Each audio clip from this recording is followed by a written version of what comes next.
Maintenant, le bicep curl, ou comme j'aime l'appeler, le dessert. Pourquoi? Ben parce que c'est un exercice très satisfaisant à faire. Donc, puis c'est souvent on le fait à la fin, donc le dessert.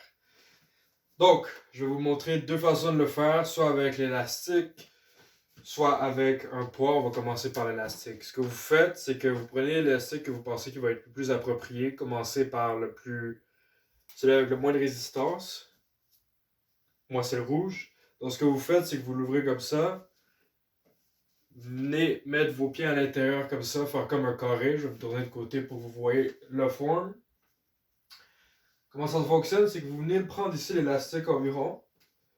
Vous gardez vos coudes collés près de votre corps, vos mains juste à côté de votre corps.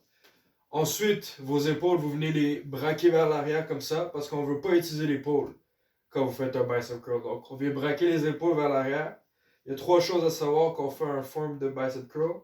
La première, c'est il y a juste l'avant-bras qui bouge. Donc, pour vous montrer comme il faut, vous venez ici, vous allez voir, toute cette partie-là de mon bras va rester immobile. Il y a juste mon avant-bras ici qui va bouger. Toute cette partie-là va bouger, cette partie-là va rester immobile. Donc, quand ça fonctionne, c'est 1, 2. Vous voyez, il y a juste mon avant-bras qui bouge. Puis la partie où il y a mon biceps et mon épaule ne bouge pas. Ça, c'est pour être sûr et certain que la partie de votre bras qui force, c'est juste votre biceps ici. C'est juste ça qui travaille. Ce qui risque d'arriver, c'est quand c'est difficile, vous risquez de faire ça. Vous allez comme bouger ici, le plus haut du bras, puis ça vient forcer votre épaule. Donc là, à partir de ce moment-là, c'est votre épaule qui force, pas votre biceps. Ça peut être un mélange des deux. On peut faire ça ici, mais ça peut arriver que ça devient lourd. Ça fait que là, vous êtes ici, puis vous essayez de monter. Mais oui, rendu ici, là, vous êtes trop haut. C'est plus votre biceps qui travaille, c'est rendu votre épaule. Donc, comme je dis, l'avant-bras seulement bouge. Il n'y a pas de ça qui se donne. C'est juste avant-bras bouge, ça reste immobile. La deuxième chose, comme j'ai expliqué, pour vous aider à faire en sorte que ce soit juste votre avant-bras qui bouge, venez braquer les épaules vers l'arrière. Comme ça, en mettant les épaules vers l'arrière, ça va vraiment faire en sorte que ça va enlever la tentation de vouloir bouger la plus haute partie de vos bras, puis c'est vraiment juste l'avant-bras qui va venir bouger. Tandis que si, exemple, vous étiez ici, là c'est plus facile de venir faire ce mouvement-là ici. Vous allez plus avoir la tentation de vouloir venir bouger en avant à cause de la façon que votre épaule est positionnée. On recule les épaules, comme ça, avant-bras seulement. Vous voyez, il y a juste mon avant-bras qui bouge, juste mes biceps qui fonctionnent. La dernière chose, c'est le range of motion qu'on appelle en anglais, ou en français, la distance de votre mouvement. Donc en fait, comme j'ai dit, épaules vers l'arrière et tout, vous voyez, on monte jusqu'ici, environ à la hauteur du chest, on redescend. Pas obligé d'aller trop haut.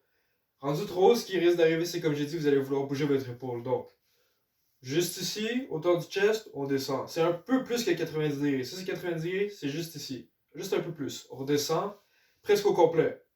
On remonte, on redescend, presque au complet. Pas obligé d'aller comme ça ici, mais on monte, on redescend presque au complet.